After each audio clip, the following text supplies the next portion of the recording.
Thank you for joining us now. Charles Frakoha, iBrandTV senior analyst, joins us now to look at some of these stories. Thank you for joining us, Charles. So let's get started immediately and look at the Naira scarcity and, of course, that impact. Of course, we talk about these over and over on the show, but it looks like the impact is much more than what we can explain on the show here, because we've seen a lot of people sharing their experiences, how the Naira crunch or the scarcity has impacted business. So how much more do you think, or damage do you think, this policy has done to business out there? Well, you have captured it correctly. The fuel scarcity and, of course, the Naira crunch has paralyzed virtually everybody. And you can see the problem it is causing in terms of people exchanging goods and services. You cannot pay for goods and services you have made use of. I am particularly in debt to so many transfers that will go and come back. They are telling us to use other channels, and you have some vendors who tell you if it is not cash, there is nothing for you. So it's a real problem. The state of SME is holding up because they cannot continue. At the same time, the fuel crisis is also hitting high on the average Nigerian. So it's a real problem, and the government coming to tell us without stream upstream, the rail agency, we have supplied this amount of liters of oil to Lagos. Lagos has this as well, a million liters. All that for the average Nigeria does not make any meaning at all. Obviously, it has gone to prove what I've been saying, that those who are responsible for bringing this fuel and ensuring that fuel stations have this fuel have shown gross incompetence, and as such, they are not even supposed to be there. Again, I will still reiterate my call by saying both the substantive minister and the minister for state and all those involved in the petroleum ministry are incompetent and now the focus, have allowed them to go. The focus specifically, apart from the attendant effect, which of course is also fuel scarcity and the fact that a lot of people cannot afford to buy, with cash at hand, but more specifically with the Naira crunch or scarcity in the economy, most businesses who are supposed to be, having a huge turnover, for instance, if a business is supposed to turn in maybe around 10 million naira for a small business or a micro business who is supposed to be turning in 10 million naira monthly, or maybe 20 million naira as the case may be. They are mostly affected by this cash crunch. But going forward, we know that the Supreme Court ruling is out there, and we know that perhaps it may take time, to start having this old Naira, circulate. But the bad news, therefore, is that not only is that this Naira note is not out there, but the fact that Nigerians are beginning to reject old note. So how do we balance this? Where do we put the blame? So before the CBN, before the presidency is there to issue a statement, because what we are getting is that the presidency is supposed to also issue a directive to CBN before the CBN can in turn issue directive to the commercial banks. So where do we begin to address this confusion? Thank you very much, Frank. You have put it very substantive. You say, one, we don't even need the CBN or even the president to give any statement. The Supreme Court has given a ruling, and it is just logical for people to just comply with it, especially the commercial banks. Now we are seeing a situation where commercial banks are not even accepting the old Naira notes. What about the ordinary citizens? Again, it goes back to my point of gross irresponsibility, and the government of the day, whether it is through their agency or maybe it is through the CBN, they are trying to cause chaos. Please, Supreme Court ruling is almost over a week now, and yet we are not even seeing the government saying yes ruling, and we are complying. That is a disaster. That is giving room for anarchy. And what some of the other folks are doing, one will not blame them. The blame will go squarely to the government and, of course, CBN. And still on the Naira crunch or the impacts of the scarcity, if you look at the PMI, that's the Purchasing Managers Index for January, dropping from, February rather, dropping from 50 point, thereabout, 50 or 53.0 point in February, beg your pardon, in January to 47.7. That's also impact. So going forward, so how do you think this will also affect the overall GDP in the first quarter of 2023? Of course, it's going to affect the performance of everything in the economy. And of course, GDP is one of those things in the economy. It will affect it because Naira crunch is affecting some industries that are Naira based, that is cash based, little cash. That will affect turnover, as you have mentioned in your earlier submission.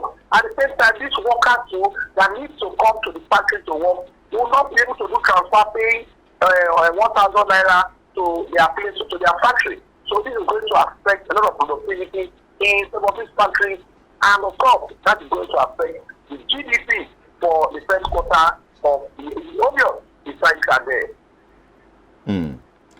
Okay, so I think we have to jump to number 3 story. Maybe we'll have to dwell on that one, particularly on the startups fund that have been released. Federal government is to spend about 10 billion naira annually on startups in Nigeria. This is good news. Of course, if you look at the Startup Act that has just been signed into law, it is a good one. But how do we begin to open up the market to be able to encourage young ones to come in?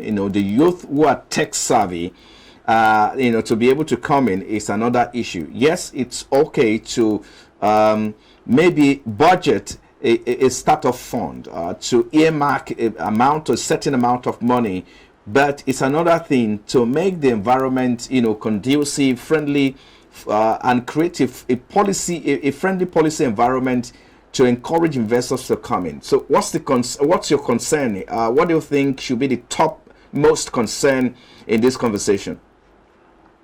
Well, thank you very much. You said it again. It's very clear for the startup industry and any other industry to strive in any economy. The enabling environment must be there. The government is trying in terms of creating rules, regulations, even laws by signing this startup act. It's already a law.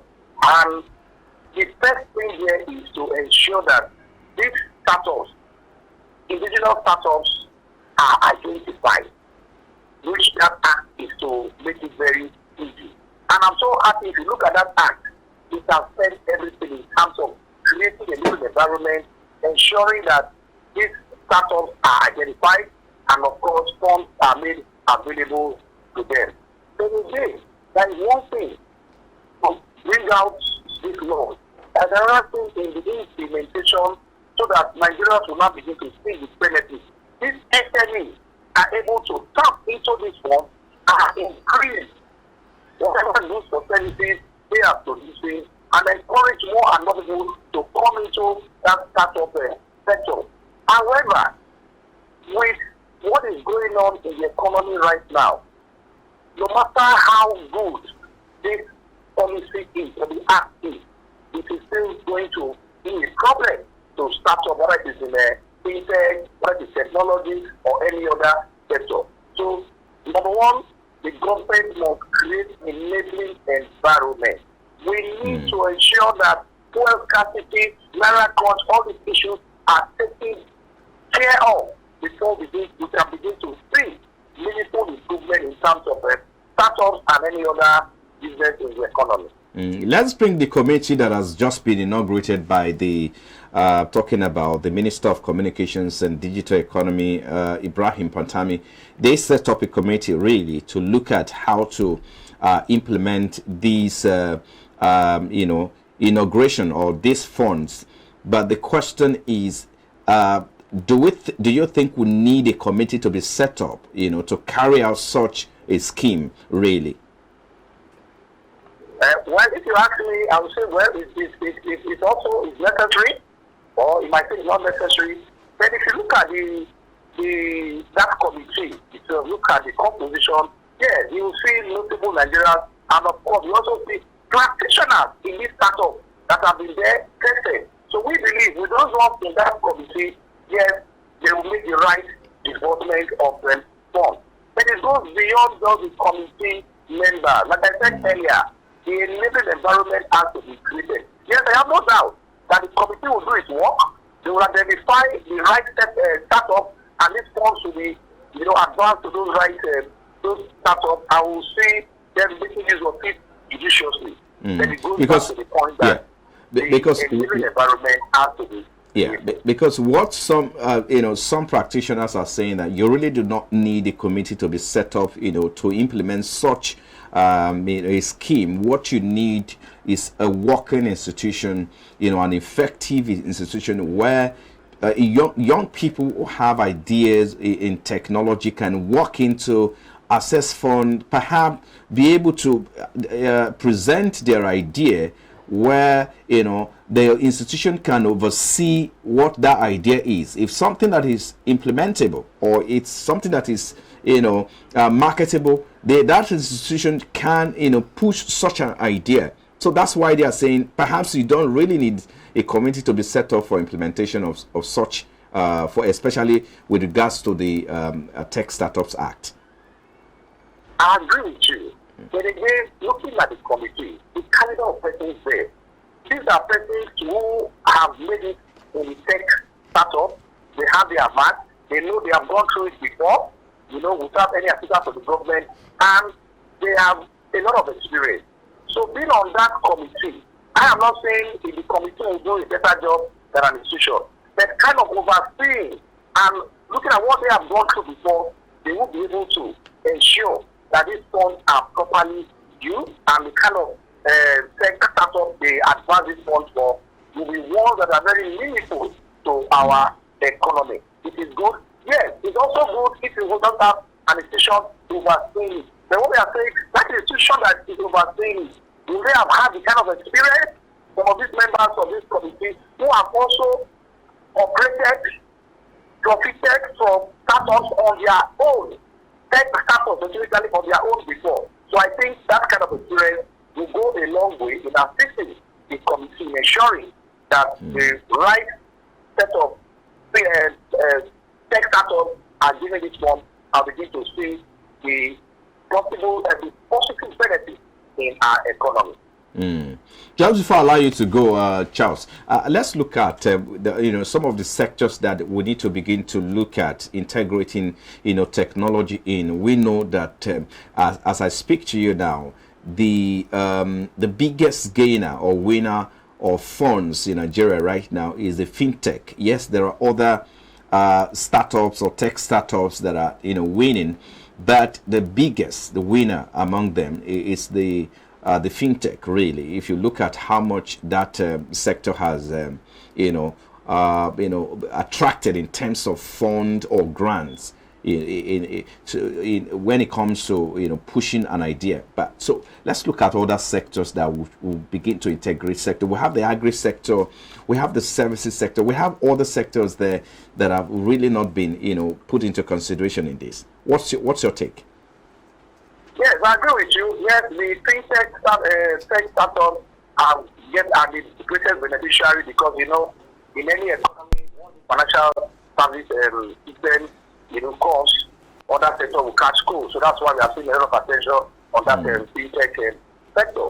Now, yes, other sectors can also benefit from it because the same technology that is deployed, in the fintech that we use in other sectors, like we have seen in the agricultural sector, technology can be used to monitor food production, monitor storage, monitor distribution. Fintech, startup tech technology can also be used in the health sector, and we have seen that being implemented. Real estate business, pharmaceutical business. So you can see that every sector in the economy will benefit substantially. Even in the educational sector, you have seen schools now being deploying technology for their lessons.